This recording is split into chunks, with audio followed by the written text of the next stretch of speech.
time for the candidates to deliver their closing statements as predetermined by a coin toss. We're going to begin with you, President Biden. You have 2 minutes.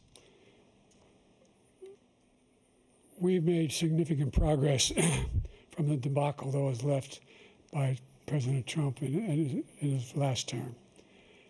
We find ourselves in a situation where, number one, we have to make sure that we have a fair tax system. I ask anyone out there in the audience or anyone out watching this debate, do you think the tax system is fair? The fact is that I said nobody even making under $400,000 had a single penny increase in their taxes and will not. And if I'm reelected, that'll be the case again. But this guy has increased your taxes because of the deficit, number one. He's increased inflation because of the debacle he left after the way he handled the pandemic. And he finds himself in a position where he now wants to tax you more by putting a 10% tariff on everything that comes into the United States of America.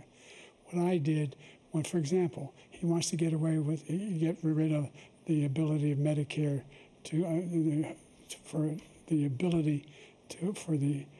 us to be able to negotiate drug prices with the big pharma companies.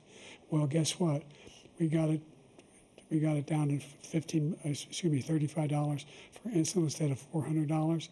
No more than $2,000 for every senior, no matter how much prescription they need.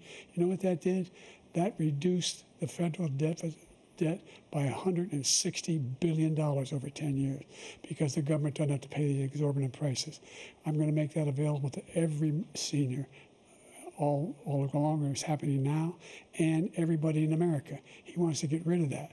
I'm going to make sure that we have child care.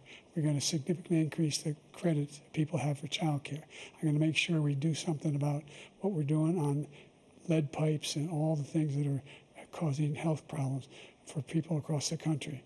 We're going to continue to fight to bring down inflation and give people a break. Thank you, President.